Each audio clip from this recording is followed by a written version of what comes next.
Good afternoon.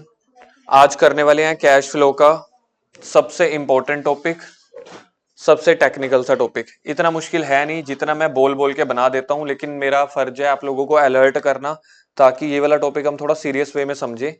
Investing activity से related है ये टॉपिक। इसके बाद हमारा कोई भी नया टॉपिक आने नहीं वाला। 3 एक्टिविटी होती थी, operating, investing, financing. Investing financing में आपने देखा था ना, एक ही दिन में दोनों एक्टिविटीज खत्म हो गई थी। ऑपरेटिंग हमारा 3-4 दिन चला था, जिसमें सबसे मेन चीज थी एड लेस ऑपरेटिंग एक्टिविटी वाली, non cash non operating items. उसके बाद इन्वेस्टिंग एक्टिविटी में ना, इन्वेस्टिंग एक्टिविटी में हमारे पास इन्वेस्टिंग एक्टिविटी, पहले आपको ये सोचना पड़ेगा किस चीज से रिलेटेड होती है इन्वेस्टिंग एक्टिविटी। एसेट्स से या नॉन करंट इन्वेस्टमेंट से रिलेटेड जो एक्टिविटी है उसको बोलते हैं, लाइट चल रही है देखना इसमें, तो एसेट्स या नॉन करंट इन्वेस्टमेंट से रिलेटेड एक्टिविटी जाती है यहाँ पे इन्वेस्टिंग एक्टिविटी में। या तो नॉन करंट एसेट जाती है। नॉन करंट एसेट का मतलब क्या हो गया? Plant, machinery, building, furniture, goodwill, patent, चाहे टेंजिबल हो चाहे इंटेंजिबल हो। या जाती है नॉन करंट इन्वेस्टमेंट्स, किसी कंपनी के शेयर्स वगैरह खरीद लिए। अब इसमें क्या होता है, कई बार ना हम बिजनेस में एसेट्स बेच रहे होते हैं। एसेट्स बेचने के लिए मुझे एसेट्स का प्रॉफिट या लॉस कैलकुलेट करना होता है, जो क्वेश्चन में गिवन नहीं होता। और दूसरा, हमें क्वेश्चन में डेप्रिसिएशन निकालनी होती है। सबसे पहले मेरे को ना याद करना पड़ेगा, ये देखो मैं पहले आपको फॉर्मेट दिखाता हूं। जब ऐड नॉन कैश या नॉन ऑपरेटिंग एक्टिविटीज आइटम्स करते थे हम, याद करो प्रॉफिट बिफोर टैक्स में, ये आपके पास फॉर्मेट है, आपको थोड़ा सा याद आ जाएगा। सबसे पहले प्रॉफिट आफ्टर टैक्स से शुरू करते थे, 45,000 ऊपर है। उसके बाद हम 4 चीजें ऐड कर देते थे, याद आ गया? उसके बाद हम 4 चीजें ऐड कर देते थे, तो हमारे पास आइटम आ जाती थी प्रॉफिट बिफोर टैक्स। इसमें हम ऐड करते थे non cash and non operating expense. Non cash expense इसलिए ऐड कर रहे हैं क्योंकि पी एंड एल बनाते हुए माइनस कर दिया था। रिकॉल हो जाएगा अभी का अभी सारा। पी एंड एल बनाते हुए हमने नॉन कैश एक्सपेंस को माइनस क्यों किया था? क्योंकि पी एंड एल हम बनाते हैं एक्रूवल बेसिस से, तो वहां पे कैश और क्रेडिट सारे खर्चे माइनस कर दो। कैश फ्लो चैप्टर में हमें सोचना होता है कैश के बारे में, तो सिर्फ कैश वाले खर्चे माइनस करने थे, क्रेडिट वाले नहीं। तो डेप्रीसिएशन एक क्रेडिट वाला खर्चा था। क्रेडिट वाला खर्चा नहीं बोलते, इसको बोलते हैं नॉन कैश एक्सपेंस था। तो हमने पीएनएल बनाते हुए उस नॉन कैश खर्चे को माइनस कर दिया था, इसलिए यहां पे आके देखो मैंने डेप्रीसिएशन को ऐड कर दिया है। क्यों? क्योंकि ये नॉन कैश था। सेम ऐसे ही अगर इंटरेस्ट ऑन डिबेंचर हो, तो पीएनएल बनाते हुए मैंने इंटरेस्ट ऑन डिबेंचर को माइनस कर दिया था। यहां पे ऐड इसलिए करते हैं क्योंकि वो फाइनेंसिंग की आइटम है, तो मुझे नॉन कैश एक्सपेंसेस भी ऐड कर देने हैं, नॉन ऑपरेटिंग भी। सर नॉन ऑपरेटिंग खर्चे कौन से होते हैं? जो इन्वेस्टिंग और फाइनेंसिंग से रिलेटेड हो, मतलब जो ऑपरेटिंग से रिलेटेड ना हो तो नॉन ऑपरेटिंग हो गए, तो उनको ऐड करने। तो एक तो डेप्रिसिएशन को इसलिए ऐड किया क्योंकि ये नॉन कैश है। सेम ऐसे ही सोच के देखो, अगर loss on sale of asset हुआ, शुरू हो गया कॉन्सेप्ट आपका, loss on sale of asset. Asset किस एक्टिविटी में जाती है? इन्वेस्टिंग एक्टिविटी में ना। लेकिन अगर हम पी एंड एल की बात करें, पी एंड एल में तो कोई एक्टिविटी होती नहीं थी, तो पी एंड एल में मैंने उस loss on sale of asset minus कर दिया होगा ना। मेरा खर्चा है तो मैंने पी एंड एल अकाउंट में माइनस कर दिया होगा। क्या पी एंड एल वाले ने गलत किया है? उसने अपने एक्रूवल बेसिस के दिमाग से तो ठीक किया ना, उस कॉन्सेप्ट से।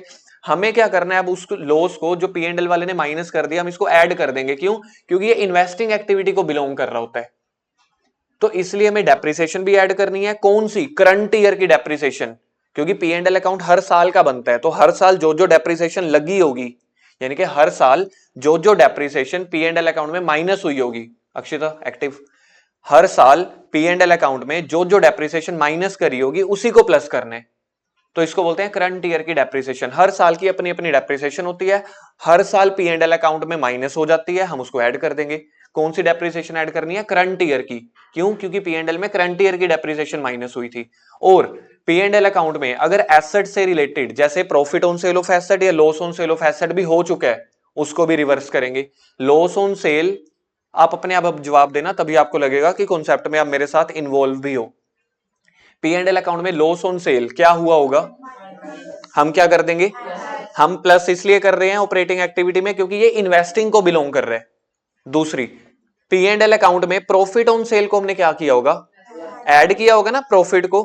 यहां पे हम क्या कर देंगे? माइनस। क्यों? क्योंकि ये इन्वेस्टिंग एक्टिविटी को बिलोंग करता है। तो 3 सबसे इंपॉर्टेंट चीजें मैंने आपको बता दी, यही आने वाली है हमारे पास। ऑलमोस्ट जो अभी नया टॉपिक करने वाले हैं ना, ऑलमोस्ट 95% यही 3 आइटम आने वाली हैं। एक डेप्रिसिएशन करंट ईयर की, क्योंकि पी एंड एल में हमने उसी साल की डेप्रिसिएशन माइनस की होगी, ना कि पिछले साल की। लेकिन अब हम जो टॉपिक करने वाले हैं उसमें करंट ईयर के साथ साथ पिछले सालों की डेप्रिसिएशन भी दी होती है, उसको इग्नोर करके मुझे करंट ईयर की डेप्रिसिएशन को यहाँ पे निकालना है और ऐड करना है, और बाकी लॉस होगा तो ऐड कर देंगे, क्यों, क्योंकि P&L में माइनस कर दिया था। तो अब ये टॉपिक स्टार्ट होता है इन्वेस्टिंग एक्टिविटी का एसेट अकाउंट बनाने से रिलेटेड। क्वेश्चन में कभी प्रॉफिट नहीं दिया होगा, कभी लॉस नहीं दिया होगा, कभी डेप्रिसिएशन नहीं दी होगी, तो या तो उसको वर्बली कैलकुलेट कर लो, अगर आप मेरे जितने जीनियस हो तो। मैं तो वर्बली कैलकुलेट कर लूंगा, लेकिन अभी आपको थोड़ा सा टाइम लगेगा, जीनियस बनते बनते 1-1.5 महीना लग जाएगा या 15-20 क्वेश्चन लग जाएंगे, तब आप भी वर्बली कैलकुलेट करना सीख जाओगे, नहीं तो मैं सिखा दूंगा। हर चीज देखो ब्रह्मास्त्र से या जादू मंत्र से तो सिखाई नहीं जा सकती। तो परसों मोटिवेशन लेक्चर में मैंने कहा था प्रैक्टिस ही इकलौता सहारा है। तो 15-20 क्वेश्चन की 10-15 क्वेश्चन की प्रैक्टिस हो जाएगी, आप कहोगे हाँ सर ये चीजें ना, कम से कम 70-80% क्वेश्चन आप कहोगे सर वर्बली भी हो सकते हैं, मुझसे हो सकते हैं तो आपसे भी हो जाएंगे, लेकिन आपको वहां तक आते हुए 3-4 दिन लग जाएंगे। तो टॉपिक है इन्वेस्टिंग एक्टिविटी, है क्या टॉपिक, एसेट अकाउंट या फिर एक्यूमुलेटेड डेप्रिसिएशन अकाउंट बनाना है। तो सबसे पहले याद रखना एक्यूमुलेटेड डेप्रिसिएशन का दूसरा नाम है प्रोविजन फॉर डेप्रिसिएशन। ये कंफ्यूजन दूर करो पहले, क्या दो नाम है, एक्यूमुलेटेड डेप्रिसिएशन या फिर प्रोविजन फॉर डेप्रिसिएशन। मैं कभी दोनों में से कोई भी नाम यूज कर सकता हूं, मैं तो रोबोट मशीन नहीं हूं ना कि जो मैंने ऊपर मेमोरी फिट कर दी भाई प्रोविजन ही बोलना है हर बार। जो भी नाम दोनों में से मैं यूज करूंगा आपने समझ जाना है वो एक्यूमुलेटेड डेप्रिसिएशन की बात हो रही है या प्रोविजन की। इसमें देखो दो अप्रोचेज होते हैं, एक होती है नेट अप्रोच, एक होती है ग्रोस अप्रोच। बुक में ये शब्द आपको नहीं मिलेंगे, ये शब्द मैंने अपने बनाए हुए हैं। हो सकता है बुक में नेट अप्रोच वर्ड दिख जाए। नेट अप्रोच का मतलब होता है WDV मेथड, और ग्रोस अप्रोच का मतलब होता है एक्यूमुलेटेड डेप्रिसिएशन वाला मेथड, जो हमने टॉपिक का नाम लिखा था। होता क्या, पहले मैं एक बार आपको यहाँ पे समझा देता हूँ साइड पे, ताकि आपको टॉपिक समझते हुए फिर आपको साथ साथ सारा कुछ समझ में आ जाएगा। क्लास +1 में ना, क्लास +1 में डेप्रिसिएशन का एक चैप्टर होता था, याद आया, क्लास +1 में डेप्रिसिएशन का चैप्टर होता था जिसमें दो मेथड होते थे, SLM और WDV। यही दो मेथड होते थे, SLM और WDV। लेकिन उस चैप्टर के ना एंड में एक बड़ा बेकार टॉपिक आता था, प्रोविजन फॉर डेप्रिसिएशन वाला टॉपिक। क्लास +1 का सबसे इंपॉर्टेंट नहीं, सबसे टफ टॉपिक वही होता है, और क्लास +2 में भी सबसे टफ टॉपिक वही लेके आ रहे हैं। वो आपकी जान छोड़ नहीं रहा, तो अब हम कर भी कुछ नहीं सकते, मैं करना पड़ेगा। मैं पहले बात करता हूं नेट अप्रोच की। नेट अप्रोच का मतलब होता है सिंपल, मतलब बेसिक। सिंपली हम क्या करते हैं जी, मेरे पास ये बैलेंस शीट है, मैंने जान के बैलेंस शीट कंपनी वाली भी नहीं लिखी, जान के नहीं लिखी ताकि मैं आपको थोड़ा इजीली समझा पाऊं। मैंने क्वेश्चन में मैंने ना मतलब एक एसेट खरीदी 20,000 की। मेथड भी मैं आपके लिए सिंपल ले लेता हूं, SLM मेथड। 5 साल के लिए डेप्रिसिएशन लगने वाली है। 5 साल का मतलब होता है हर साल डिवाइड 5 करके, यानी कि 20% बोलते हैं उसको। तो बताओ पहले साल डेप्रिसिएशन कितनी लगेगी, अगर 5 साल चलनी है तो 20,000 डिवाइडेड बाई 5, 20,000 डिवाइडेड बाई 5 4,000। ठीक है जी, 20% रेट बोलते हैं इसको, तो 20% रेट 4,000। तो बाकी मेरी एसेट कितने की रह गई, 16,000 की। ये मेरा फर्स्ट ईयर था।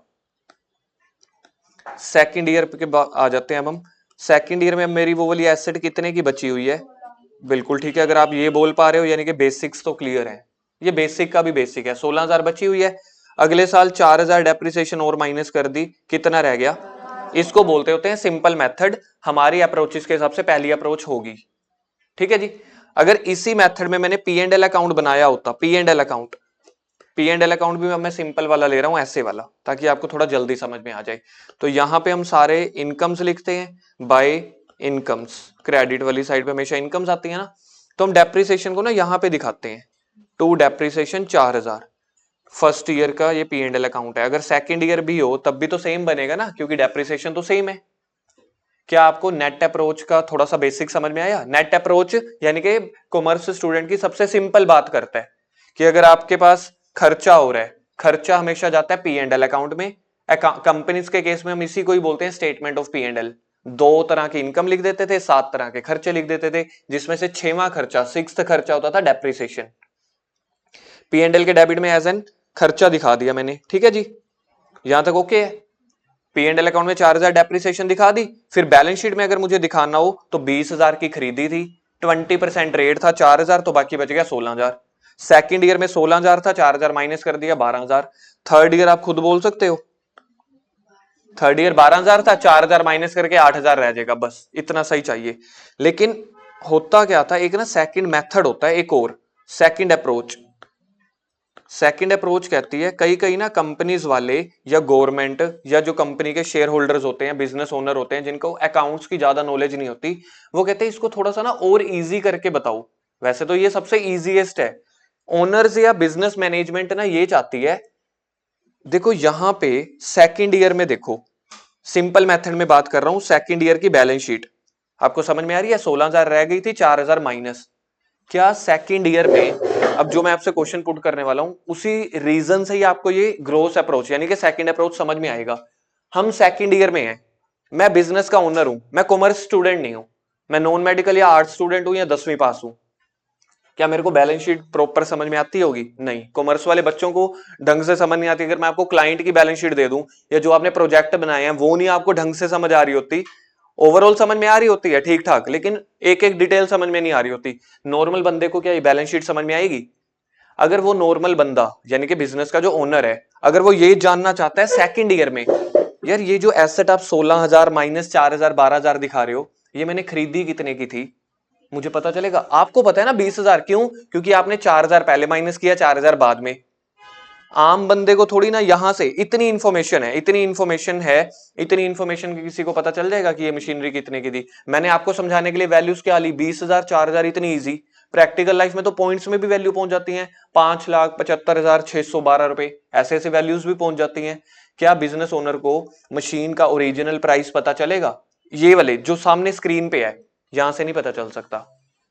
उसको सिर्फ ये पता चल जाएगा स्टार्टिंग में 16,000 रुपए की मशीन रह गई थी, यानी कि WDV value, return down value क्या रह गई थी? 16,000। 4,000 इस साल और घिस गई तो 12,000 की रह गई। लेकिन इससे मुझे ये नहीं पता चल रहा कि मशीन खरीदी कितने की थी। अभी तो ये सेकंड ईयर है, आप लोग कहोगे 4,000 सर ऊपर वाले ऐड कर दो, 20,000 बन गया। अगर यही वाला 8वां साल होता और रेट डेप्रिसिएशन का 17% होता, 12% होता, पॉइंट में निकल के आ रहा होता, और उसी कंपनी में फैक्ट्री है, वो उसी कंपनी में 18-19 और मशीनें हैं, नहीं पता चल सकता ना ऐसे। तो इस प्रॉब्लम को सोल्व करने के लिए इन्होंने बोला एक सेकंड अप्रोच लगाते हैं। सेकंड अप्रोच में हम जब बैलेंस शीट बनाएंगे ना, अपनी बैलेंस शीट सेकंड अप्रोच में, लेकिन फर्स्ट ईयर की बात ही कर रहे हैं, समझ में आ गया? सेकंड मेथड लेकिन फर्स्ट ईयर। जितने की आपने एसेट खरीदी है ना, उतने की एसेट ही इधर दिखाओ, और जो उसकी डेप्रिसिएशन है ना वो आप यहां पे दिखा दो 4,000। ये बोलता है सेकंड अप्रोच। अगर आपको ये समझ में आ गया है तो इसका मतलब ये है कि आपका बेस जो जड़ है ना वो यहां से बन रही है। मतलब तो सेम है। मैं आपको क्या कहना चाह रहा हूं, आप लोग खुद जवाब देना अपना सेंस लगा के, टीचर के क्वेश्चन से डरना मत। क्या सेकंड वाले अप्रोच में हमने एक्चुअल में वैसे डेप्रिसिएशन लगाई है कि डेप्रिसिएशन भी नहीं लगाई? सिर्फ उसका हमने प्रेजेंटेशन मेथड चेंज कर दिया, सिर्फ माइनस ना करके। देखो दोनों को सामने दिखाता हूं, यहां पे मैंने माइनस करके दिखा दिया, या फिर आपने वो 4,000 को लाइबिलिटी साइड दिखा दी। अल्टीमेटली आपके पास तो 16,000 ही बचा। भाई आप कह रहे हो मेरे पास 20,000 की एसेट है, भाई लाइबिलिटी साइड अपोजिट साइड 4,000 की घिस भी तो गई, सिर्फ और सिर्फ प्रेजेंटेशन में फर्क हुआ है बस। अगर आपको कॉन्सेप्ट समझ में आया हो, या तो आप माइनस करके दिखा दो। माइनस करने का मतलब है भाई मेरे को ये बता नेट क्या हुआ। नेट का मतलब ये होता है भैया मेथड में माइनस करके दिखाते चले जाओ। ग्रोस का मतलब होता है, ग्रोस का एक्चुअल मतलब होता है टोटल, कि आप एक काम करो मशीन की टोटल वैल्यू दिखाते रहो और वहां से डेप्रिसिएशन दिखाते रहो।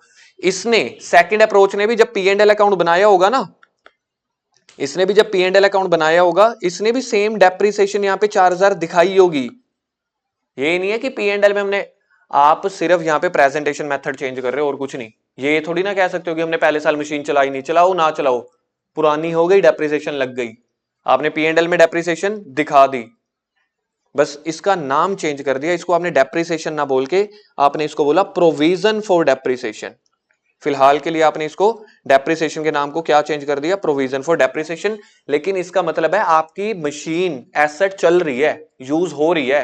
P&L अकाउंट में पहले भी आ रही थी, नेट मेथड में भी, ग्रोस मेथड में भी। सिर्फ क्या चेंज किया आपने? बैलेंस शीट में प्रेजेंटेशन चेंज कर दी। सेकंड ईयर में आता हूं मैं, फिर आपको थोड़ा और ज्यादा क्लैरिटी मिलेगी, फिर मुझे टॉपिक समझाने में बड़ा इजी हो जाएगा। सेकंड ईयर में मैं क्या बना रहा हूं? P&L के बैलेंस शीट। सेकंड ईयर में फिर से एसेट देखो, मैं यहाँ पे 20,000 की ही शो करनी कंटिन्यू रखूंगा, क्योंकि इस मेथड में ना मैं मशीन से नीचे डेप्रिसिएशन लेस नहीं करना चाहता। उसका ओरिजिनल जो प्राइस था ना सर, ओरिजिनल प्राइस क्या होता है, जिस प्राइस पे खरीदी है, मैं वो शो करना चाहता हूं, ताकि ये वाली मशीन को चाहे मैं 5 साल बाद देखूं चाहे 8 साल बाद देखूं, मुझे ये पता लग जाए कि ये मशीन मैंने 20,000 की खरीदी थी। अब इसकी डेप्रिसिएशन आज तक सेकंड ईयर तक कितनी बार लग चुकी है? 2 बार। एक बार 4,000, फिर से 4,000, मानते हो 8,000, या टोटल 4,000 लगी है? आपसे क्वेश्चन पूछो, आप बताओ, पहले साल की डेप्रिसिएशन, दूसरे साल की, अब चेंज कर रहा हूं, 2 सालों की। ये समझ में आती है? तो यहां पे देखो, जैसे एसेट का बैलेंस 20,000 चल रहा था, ऐसे प्रोविजन फॉर डेप्रिसिएशन का बैलेंस पहले कितना चल रहा था? 4,000। ये तो पिछले साल का ही चल रहा है 4,000, प्लस सेकेंड ईयर का और ऐड कर दिया, तो टोटल कितना हो गया? मशीन देखो अब सामने देख के, क्या आपको ये मशीन 20,000 की दिख रही है? नहीं, कॉमर्स वाला बच्चे को ना ये मशीन 12 की दिख रही है। क्या आपको ये मशीन दिख रही है 12 की? आंखों से तो 20,000 और 8,000 की वैल्यू दिख रही है, लेकिन आंखों के बाद जो दिमाग यूज करोगे, इनडायरेक्ट नजरों से, तीसरी आंख खोलो अपनी, तो तीसरी आंख से मशीन कॉमर्स वाले बच्चे को 12 की दिख रही है, नॉन कॉमर्स वाले को 8,000 और 12,000 का कोई शब्द दिख रहा है। कॉमर्स वाला कहेगा अच्छा ठीक है। या तो आपने इस वाले मेथड में, अब इसके सामने देखो, सेकंड ईयर में फर्स्ट ईयर सेकंड ईयर कहां गया? हाँ, सेकंड ईयर में आपने क्या किया? 16 में से 4 माइनस कर दिया था। ये कौन सा मेथड था? नेट मेथड, जहां पे आप माइनस कर करके दिखाते हो, जहां पे माइनस कर करके नहीं दिखाते, दोनों का टोटल वैल्यू दिखाते हो। तो ये 12,000 आपको यहां दिख रहा है, और ये वाला 12,000 आपको इनडायरेक्ट वे में दिख रहा है। 20,000 की एसेट, उसको छेड़ नहीं रहे। क्या इसका मतलब ये है कि हम डेप्रिसिएशन लगा नहीं रहे? लगा रहे हैं, लेकिन उसको शो एसेट के नीचे नहीं कर रहे, उसके सामने लाइबिलिटी में कर रहे हैं। ये 8,000 को टाइटल देना, 8,000 का मीनिंग क्या हुआ? नहीं, वो वाला नहीं, नाम नहीं, 8,000 का मीनिंग थोड़ा और, आपने ठीक बोला, 8,000 का मतलब 2 साल की डेप्रिसिएशन, 2,000 की डेप्रिसिएशन, जिसमें पहले साल की और दूसरे साल की दोनों डेप्रिसिएशन को आपने इकट्ठा कर दिया, टोटल कर दिया। इसी वजह से इस प्रोविजन का नाम पड़ गया एक्यूमुलेटेड डेप्रिसिएशन। एक्यूमुलेटेड का मतलब होता है इकट्ठा करते चले जाना। तो प्रोविजन फॉर डेप्रिसिएशन और एक्यूमुलेटेड एक ही मतलब होता है। यहां तक कॉन्सेप्ट समझ में आ गया? अच्छा, तीसरे साल की बात करते हैं। इसी मेथड में सेकंड वाले मेथड में बताओ एसेट कितने की चल रही है? बस ठीक है, आपको कॉन्सेप्ट समझ में आ गया। यहां पे डेप्रिसिएशन आप एक्यूमुलेटेड बोल लो, प्रोविजन बोल लो, मैं अब यहां पे एक्यूमुलेटेड वर्ड यूज कर लेता हूं जान के। एक बार प्रोविजन वर्ड यूज किया, एक बार एक्यूमुलेटेड, ताकि आपको पता चल सके, सिर्फ नाम अलग है। एक्यूमुलेटेड डेप्रिसिएशन का पहले बैलेंस कितना चला आ रहा है? प्लस थर्ड ईयर में टोटल कितना हो गया? वैल्यू कितनी बच गई? 8,000। और अगर नेट मेथड में करूंगा, तो नेट मेथड में मैं क्या करूंगा? यहां से 12,000 उठाऊंगा, माइनस कर दूंगा 4,000। अगर आपको ये टॉपिक समझ में आ गया है, अब हम मेन टेक्निकल पॉइंट्स पे चल रहे हैं। अब हमारा थोड़ा सा जल्दी हो जाएगा स्लेब, वो पार्ट मेन मुझे ये वाला समझाना था, सबसे मुश्किल जो मुझे लगता है।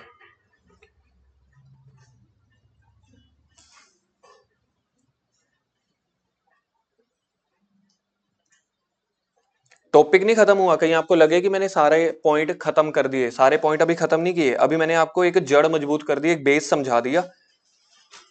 और दूसरी बड़ी बात, इसके बाद अब कोई भी नए पॉइंट आने भी नहीं वाले, कोई नए टॉपिक आने भी नहीं वाले। ये हमारे पूरे चैप्टर का आखिरी टॉपिक ही होता है। चलो जी, फर्स्ट नेट मेथड अप्रोच समझ में आ गई आपको? नेट अप्रोच को बोलते हैं WDV मेथड। इसको WDV मेथड इसलिए बोलते हैं क्योंकि आप हर साल उसकी वैल्यू कम कर करके दिखाते रहते हो। जबकि दूसरे मेथड को एक्यूमुलेटेड क्यों बोलते हो? क्योंकि आप हर साल डेप्रिसिएशन इकट्ठी कर करके दिखाते रहते हो। कहां? बैलेंस शीट में। तो नंबर 1, नंबर ऑफ अकाउंट्स। जो नेट मेथड है उसमें एक ही अकाउंट बनेगा, एसेट अकाउंट। एसेट अकाउंट में हम क्या करते हैं? कोई एसेट खरीदेंगे, बेचेंगे, डेप्रिसिएशन लगाएंगे, प्रॉफिट होगा, लॉस होगा। लेकिन यहां पे आपको 2 अकाउंट बनाने पड़ेंगे, एक एसेट अकाउंट बनाना पड़ेगा, और एक एक्यूमुलेटेड डेप्रिसिएशन अकाउंट बनाना पड़ेगा। कभी कभी बुक में एक्यूमुलेटेड डेप्रिसिएशन वर्ड होगा, कभी कभी प्रोविजन फॉर डेप्रिसिएशन वर्ड होगा। सबसे पहले यहां से शुरू होता है। सिंपल मेथड में एक अकाउंट बनाना पड़ेगा। एक अकाउंट इसलिए बनाना पड़ रहा है क्योंकि वहां पे आपने एक्यूमुलेटेड डेप्रिसिएशन खोला ही नहीं था। तो जहां पे एक्यूमुलेटेड डेप्रिसिएशन खोला, बैलेंस शीट में 2 चीजें दिखाई ना, एक एसेट में एक लायबिलिटी में, दोनों के अकाउंट बनाने पड़ेंगे।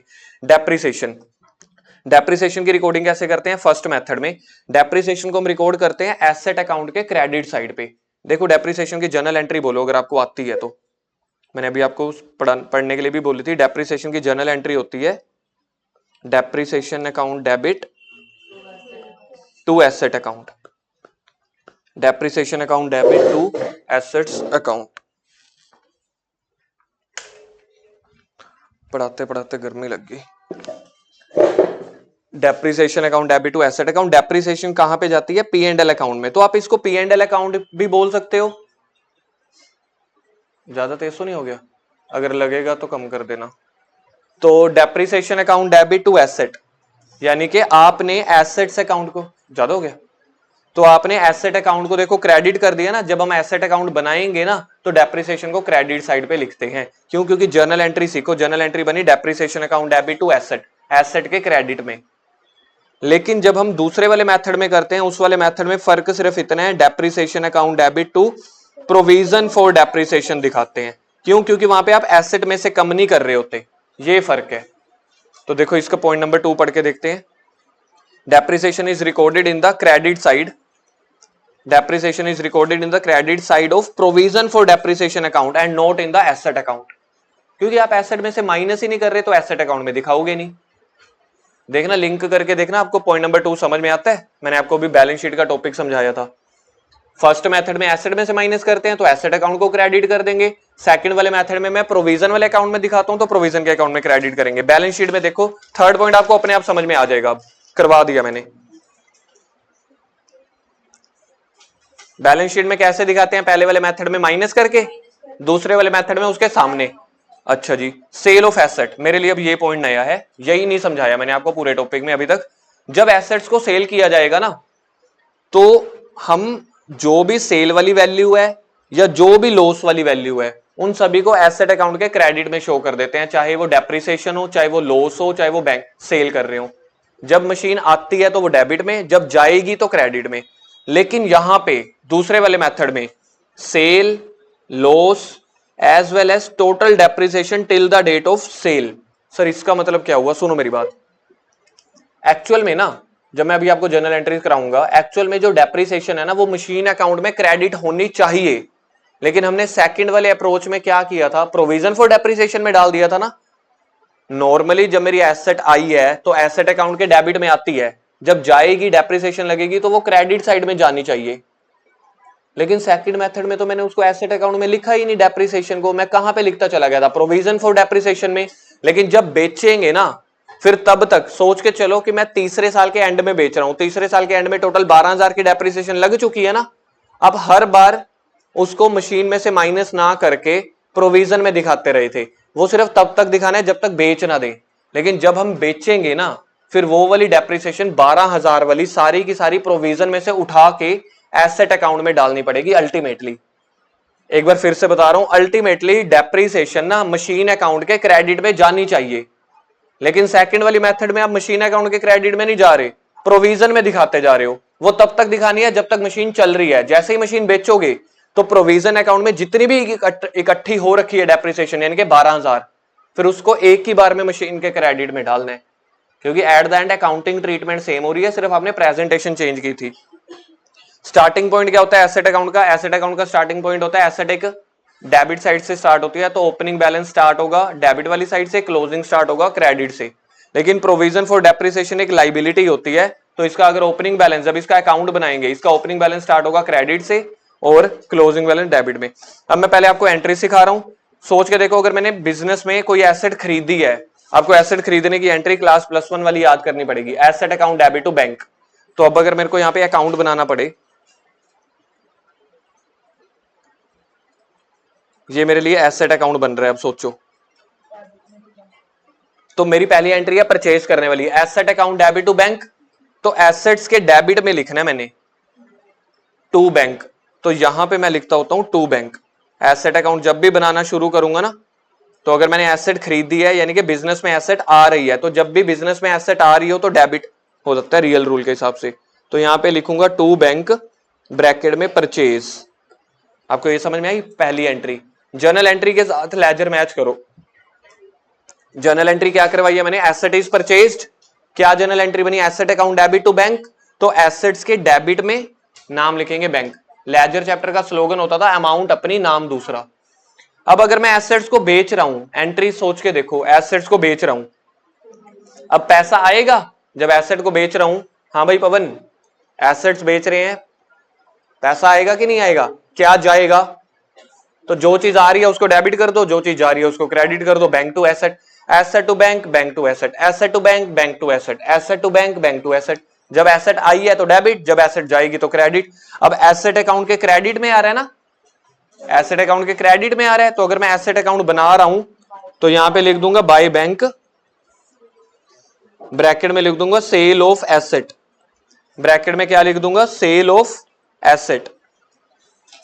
जितने में भी बेचूंगा, चाहे वो नेट अप्रोच हो चाहे वो ग्रोस अप्रोच हो, दोनों में सेम एंट्री होती है खरीदने की और बेचने की। तीसरी एंट्री देखो अब क्या है, थर्ड एंट्री है, अगर अब आप डेप्रिसिएशन लगा रहे हो, यही तो अलग एंट्री है सबसे, और ये मैंने आपको सिखा दी है। जब मेरी करंट ईयर की डेप्रिसिएशन लग रही है, सिंपल मेथड में मैं करता था P&L account debit to asset, यानी कि depreciation account debit to asset. Class +1 में हम सीखते थे depreciation account debit to asset, मैंने डेप्रिसिएशन के साथ वर्ड डाल दिया P&L, क्यों? क्योंकि वो P&L में जाती है। तो अब अगर मेरे को ये इसकी अकाउंट बनाना हो, इस वाले का जिसको मैं सर्कल कर रहा हूं, एसेट अकाउंट में किस तरफ जाएगी? Credit side. एसेट आपने डेप्रिसिएशन यानी कि P&L account debit to asset दिखाया ना, तो एसेट के क्रेडिट में लिखोगे क्या? Bye P&L। तो देखो ऐसे बनेगी, ये एसेट अकाउंट बन रहा है तो इधर लिख दो बाय P&L अकाउंट, ब्रैकेट में क्या लिखेंगे? डेप्रिसिएशन, करंट ईयर की डेप्रिसिएशन। लेकिन अगर यही मेरा ग्रोस अप्रोच हो तो ग्रोस अप्रोच में एंट्री होती है डेप्रिसिएशन यानी कि P&L account debit to provision.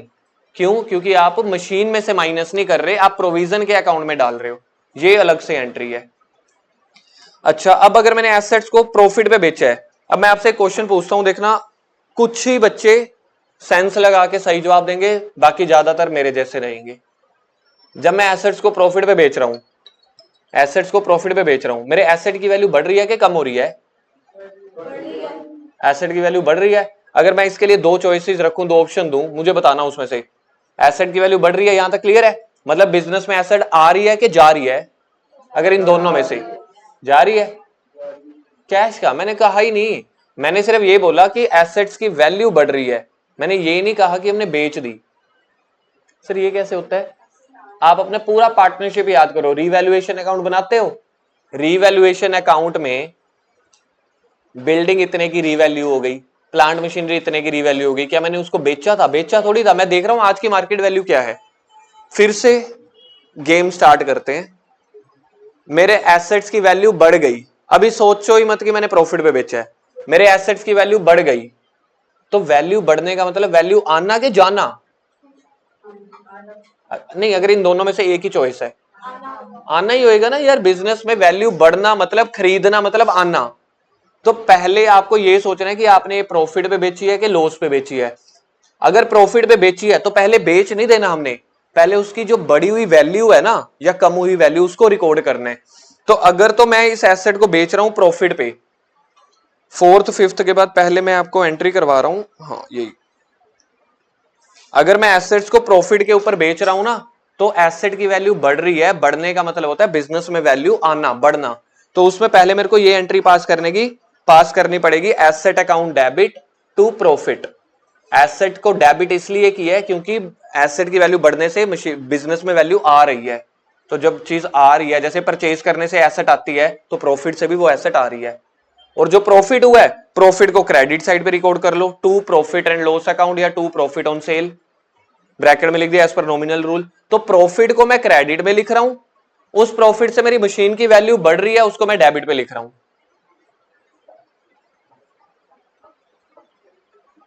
Same ऐसे ही लॉस के पॉइंट ऑफ व्यू से सोचो, लॉस का मतलब वैल्यू कम होना कि वैल्यू बढ़ना? कम होना मतलब जा रही है वैल्यू, तो इससे मेरी एसेट जा रही है, तो लॉस है ना, तो लॉस को डेबिट कर दो। और ये एसेट, ये लॉस किसके रिगार्डिंग है? मशीन की वैल्यू कम हो रही है मतलब जा रही है, तो जा रही है तो क्रेडिट कर दो, एसेट को क्रेडिट कर दो। आपके पास इसमें ना दो पॉइंट रहेंगे, या तो प्रॉफिट और लॉस के हिसाब से सोच लो तो सबसे बढ़िया है, प्रॉफिट हो रहा है तो टू प्रॉफिट आएगा, लॉस हो रहा है तो लॉस डेबिट हो जाएगा, और डेबिट क्रेडिट में एसेट कर देना। अगर इसका दूसरा एंगल सोचना चाहते हो, प्रॉफिट होने से मशीन की वैल्यू बढ़ रही है, तो मशीन को डेबिट कर दो, टू प्रॉफिट। और अगर लॉस हो रहा है तो मशीन को क्रेडिट कर दो, लॉस को डेबिट। अब 6th पॉइंट है सबसे इंपॉर्टेंट, अगर मैं एसेट्स को बेचता हूं ग्रोस अप्रोच में, ग्रोस अप्रोच पहले वाला होता है कि दूसरे वाला, अगर उसमें बेच रहे हो, क्या उसमें मैंने तीसरे साल के एंड तक एसेट में से डेप्रिसिएशन क्या माइनस करी थी? अलग से शो कर रहे थे, तो मेरी सारी डेप्रिसिएशन कहां पे इकट्ठी हुई पड़ी है? प्रोविजन अकाउंट में ना, तो वो सारी की सारी डेप्रिसिएशन उठा के एसेट अकाउंट में डाल देना। क्यों? क्योंकि अब आपने सच में एसेट बेच दी। देखो ये वाली मेरा मतलब ये वाला मेरा सेंटेंस आपने याद रखना है, चाहे नेट अप्रोच हो चाहे ग्रोस अप्रोच हो, मशीन चल रही है, डेप्रिसिएशन लग रही है, उसको मशीन के क्रेडिट में से, मशीन अकाउंट के क्रेडिट में दिखाना चाहिए, मतलब मशीन में से माइनस करना चाहिए, लेकिन प्रेजेंटेशन पर्पस से आपने दूसरे मेथड में दिखाया नहीं। तब तक ही कर सकते हो जब तक आप मशीन चला रहे हो, लेकिन जिस दिन आपने मशीन बेच दी वो तो आपकी दुकान में से चली गई, तो जब मशीन आई थी तो आपने मशीन अकाउंट में डेबिट कर दिया था, तो डेप्रिसिएशन को आपने फिर इकट्ठे ही क्रेडिट कर देना है।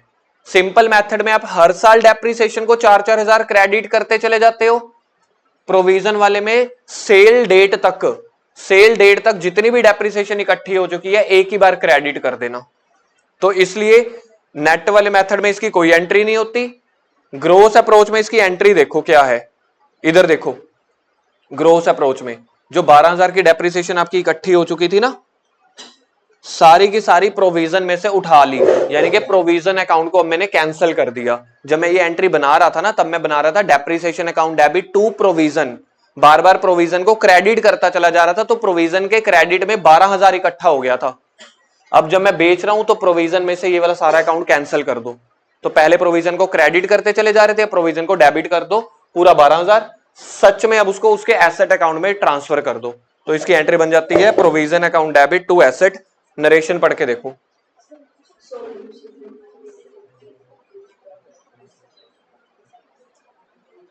सोल्ड मशीन की अभी तक की टोटल डेप्रिसिएशन P&L उसमें एसेट अकाउंट में क्रेडिट कर दी, करनी भी चाहिए थी। सिंपल मेथड में हर साल 4-4 हजार क्रेडिट करते चले जा रहे थे, इस मेथड में अलग से। जैसे अब लेजर देखो, इससे बाकी सारा क्लियर हो जाएगा। पेपर में हमें जो ऊपर वाली चीजें वो सारे हमारे कॉन्सेप्ट थे, पेपर में हमें ये बनाना पड़ेगा एसेट अकाउंट। अब एसेट अकाउंट सोच के देखो, सबसे पहले आप एंट्री सोचो। अब यहां पे मैं आपको एंट्रीज क्लियर करवाता चला जाता हूं। सबसे पहली एंट्री इधर देखो, यहां देखो, जहां जहां मैं टिक करता चला जा रहा हूं, ये मेरा स्टार्टिंग पॉइंट है। टू बैलेंस ब्रॉट डाउन, मतलब कि साल के स्टार्टिंग में कितना मशीन में बैलेंस था और क्लोजिंग बैलेंस, 2 टिक लग गए। टिक की जगह मैं कर देता हूं सर्कल, ताकि आपको ये याद रह जाए कि ये वाले हो चुके हैं। अब आप अपनी जर्नल एंट्रीज खोल के बैठो, बस आप जर्नल एंट्रीज खोल के बैठो, उसके लॉजिक में आपको यहां पे सारे बताता चला जाऊंगा। 2-3 मिनट का और टॉपिक रह गया बस, फिर इसके 2 क्वेश्चन करेंगे छोटे छोटे। आप कहोगे ये तो बड़ा आसान है। पहली जर्नल एंट्री क्या करवाई है मैंने? एसेट इज परचेज्ड, इसकी जर्नल एंट्री याद करो, asset account debit to bank. ये ना रियल रूल कहता है, रियल रूल कहता है debit what comes in, credit what goes out. अब एसेट खरीदने से पैसों का आप छोड़ दो फिलहाल के लिए, क्योंकि एसेट अकाउंट बना रहे हैं ना, बैंक अकाउंट थोड़ी बना रहे हैं, एसेट अकाउंट बना रहे हैं। जब एसेट खरीदी है, एसेट आ रही है कि जा रही है? आ रही है, तो डेबिट साइड पे लिख दिया, इधर देखो टू बैंक। अगर किसी को ऐसे सोचना है एसेट आ रही है तो बड़ा सिंपल है, डेबिट साइड पे लिख दिया। किसी को जर्नल एंट्री के हिसाब से सोचना है, इसका मतलब ये है कि वो बच्चा लॉजिकल सोच रहा है। Asset account debit to bank, तो एसेट के डेबिट में टू बैंक। अच्छा, सेकंड एंट्री क्या की थी इसके बाद? वहां था एसेट टू बैंक, यहां पे क्या है? बैंक टू एसेट, तो एसेट के क्रेडिट में, तो एसेट के क्रेडिट में इधर देखो ये आ गया बाय बैंक ब्रैकेट में सेल। नहीं तो दूसरा एंगल सोच लो, एसेट जा रही है ना, जो चीज आएगी तो डेबिट, जाएगी तो क्रेडिट, अभी गई है तो क्रेडिट हो गई।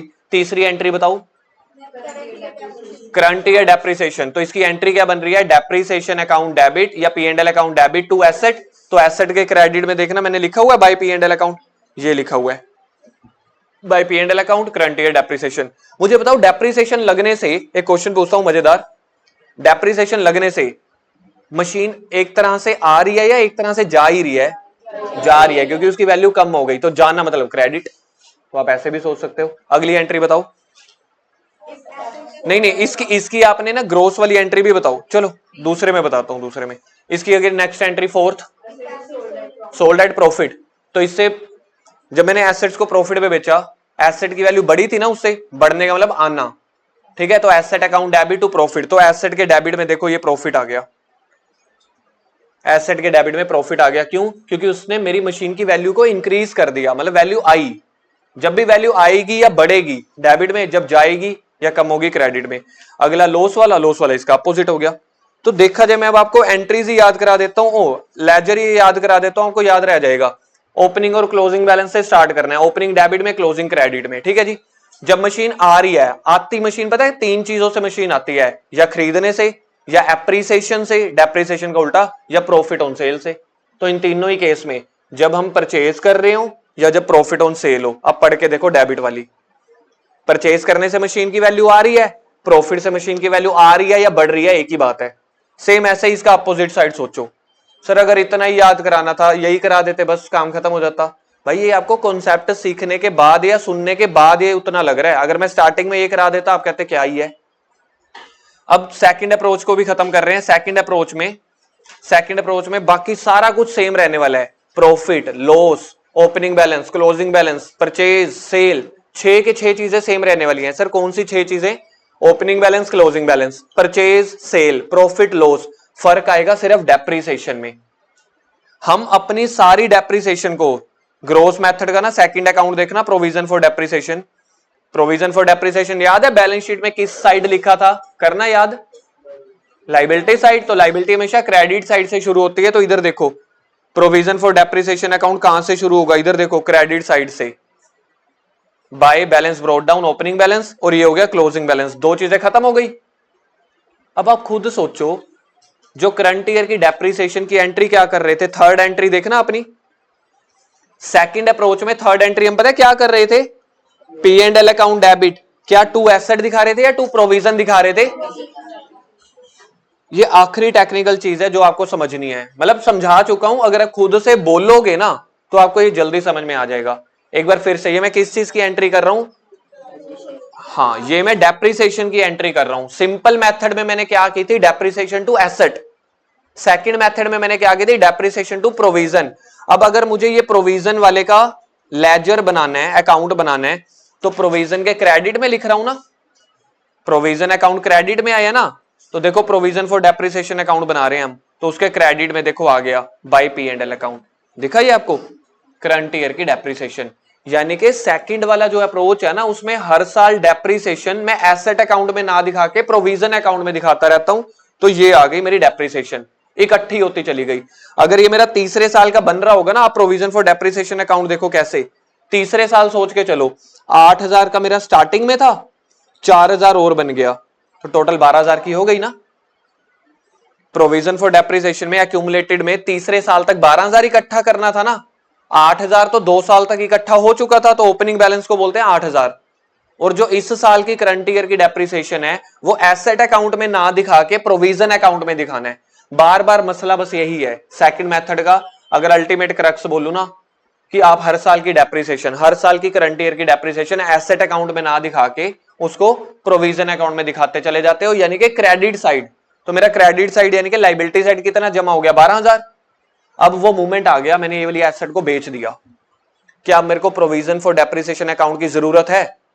जब एसेट ही बेच दी, ये प्रोविजन अकाउंट तब तक बनाते हैं जब तक एसेट चल रही हो। अब एसेट बेच दी तो सारा का सारा 12,000 रुपए का प्रोविजन कैंसिल कर दो। जब मैं प्रोविजन बना रहा था 4-4 हजार क्रेडिट साइड पे बना रहा था ना, आप अपनी एंट्री में देखो, एंट्री हम क्या करते? डेप्रिसिएशन टू प्रोविजन, प्रोविजन को बार बार क्रेडिट करते चले जा रहे थे। जब मैंने अब इसमें सच में इसको कैंसिल करना है, तो इसको कैंसिल करेंगे 12,000 यहां पे लिख के।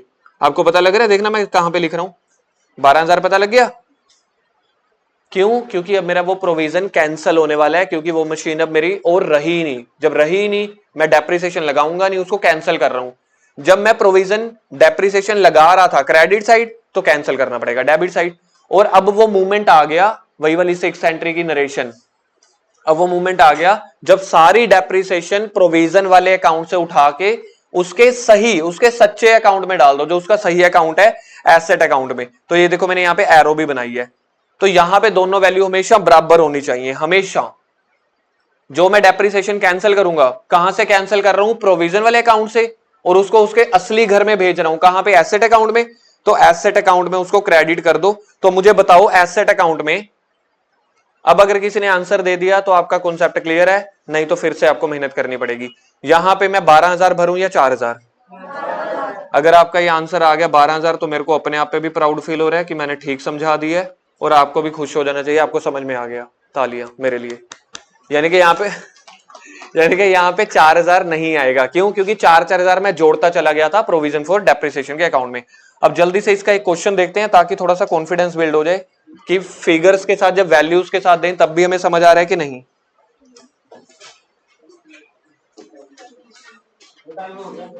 नहीं हुआ यार, इतना तो रहता है कि मेरा ये छोटा सा 2-2 मिनट के क्वेश्चन है।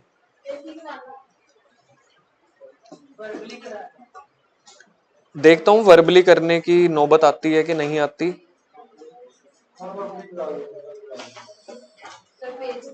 पेज नंबर है 6.38। 6.38 वर्बली करवा देता हूं, आप नोट्स ओपन कर लो ताकि आपको पता चल सके। एक सिंपल मेथड का कराऊंगा, एक ग्रोस मेथड का, ताकि दोनों अकाउंट क्लियर हो जाएं। देखो क्या है। नहीं नहीं, पेपर में लिखा आएगा कि प्रोविजन फॉर डेप्रिसिएशन है, एक्यूमुलेटेड है। ये दो शब्द दिए होंगे तो वहां से मुझे पता करना पड़ेगा। ये ग्रोस और नेट शब्द आपके सर के दिए हुए हैं, बुक के नहीं दिए हुए। क्वेश्चन पे आगे, इलस्ट्रेशन नंबर 19 पेज नंबर 6.38। साल देखो सीधे दिए हुए हैं 23 और 24। ओपनिंग बैलेंस क्या है मशीन का? 720 और क्लोजिंग बैलेंस क्या है? 860। एक अच्छी बात बता देता हूं, डेप्रिसिएशन के ये वाले टॉपिक के एंट्रीज नहीं आती होती, कोई थ्योरी नहीं आती होती, सिर्फ अकाउंट बनाने होते हैं। ओपनिंग और क्लोजिंग बैलेंस आपको दिख गए? तो सबसे पहले मेरे को क्वेश्चन स्टार्ट करना है ओपनिंग और क्लोजिंग बैलेंस से। एसेट अकाउंट बनाना है मुझे। पता कैसे लगेगा? मैं दोनों पॉइंट पढ़ूंगा। अगर दोनों पॉइंट में एक्यूमुलेटेड वर्ड दिया हो या प्रोविजन के बैलेंसेस दिए हो, यार बैलेंस तो सिर्फ प्लांट का ही दिया हुआ है, प्रोविजन के बैलेंस ही नहीं दिए हुए, तो यानी कि ये नेट मेथड है। फिर भी पॉइंट नंबर 2 में पढ़ के देख लेते हैं, कुछ प्रोविजन एक्यूमुलेटेड की बात कर रहे हैं कि नहीं। सबसे पहले depreciation charge during the year. इस साल की डेप्रिसिएशन है 85,000। Plant machinery having written down value of 1,10,000। देखो मेरे पास स्टार्टिंग में मशीन कितने की थी? 7,20,000 की। क्या दुकानदार वाला बंदा सारी मशीनें बेच देगा? नहीं, जो मशीन खराब होगी। तो 7,20,000 में से ना एक मशीन थी 1,10,000 की, कोई एक मशीन खराब हो रही होगी, उसने उस मशीन को बेच दिया 1,25,000 में। 15,000 का आप क्या कह रहे हो? प्रॉफिट है ना? समझ में आ रही है ना बात? अब देखो, अब हमें करना क्या है, अकाउंट बनाना है। सबसे पहले इधर देखो, मशीन अकाउंट का स्टार्ट करना आना चाहिए। ये देखो, ये ओपनिंग बैलेंस को टिक करा मैंने 7,20,000, क्लोजिंग बैलेंस को टिक किया 8,60,000। आप भी साथ साथ टिक करते चले जाओ ताकि पता चल सके। 2 टिक लग गए तो टिक्कम खेलने वाले हम। अब point number 1, depreciation charge during the year. Depreciation किस तरफ आती है? Credit side. इसकी जनरल एंट्री सोच लो, P&L account debit to depreciation. तो डेप्रिसिएशन क्रेडिट साइड आ रही है। देखो लिखा हुआ है इन्होंने डेप्रिसिएशन 85 लिख दिया, क्योंकि वैल्यू जा रही है, मशीन जा रही है। 3 टिक्कम ठीक है, opening balance, closing balance, depreciation. Second वाला पॉइंट देखते हैं, मशीन कितने वाली कितने में बेची? पहले 15,000 का प्रॉफिट है तो पहले आपको बेचना नहीं है। मशीन तो आपकी 1,10 की है ना, पहले उसको 1,25 के जितना बनाना है। यानी कि पहले जो 15,000 का प्रॉफिट है, प्रॉफिट को रिकॉर्ड करो। प्रॉफिट से वैल्यू बढ़ती है कि कम होती है? बढ़ती है, तो डेबिट साइड देखना आ रहा है। To gain on sale of plant and machinery, profit 15,000। Okay है जी, यहां तक क्लियर है? अब मेरी मशीन 1,10 से उठ के 15,000 प्लस कर दिया, अब मेरी मशीन 1,25 की हो चुकी है। बेची तो 1,25 की है, तो बाय बैंक 1,25। ये देखो सेल, क्योंकि इसकी एंट्री होती है bank account debit to asset. कितने की बेची मैंने? बच्चे यहां पे डाउट पूछते हैं, सर 1,10 क्यों नहीं लिखा? भाई 1,10 की तो मशीन थी ना, 15,000 का तुमने प्रॉफिट बना लिया। मशीन बिकी कितने की? बिजनेस में पैसा कितना आएगा? टोटल 1,25 आएगा ना, जितने की बेच रहे हैं, जिसमें से 15,000 प्रॉफिट वाला 1,10 की मशीन थी, तो पूरा 1,25 आएगा बाय बैंक में। अब यहां पे और क्या गड़बड़ है, अब सुनो। 7,20,000 की मशीन थी, 15,000 का प्रॉफिट, तो 735 की होनी चाहिए। उसमें से आपने 1,10 वाली मशीन बेच दी, 85,000 की डेप्रिसिएशन लगा दी। आपके पास मशीन बचनी चाहिए थी, पता है कितने की? 7,20,000 की मशीन थी, उसमें से 85,000 की डेप्रिसिएशन लग गई, उसमें से 1,10,000 वाली मशीन बेच दी, तो ये वाली वैल्यू आपके पास जो बनती है,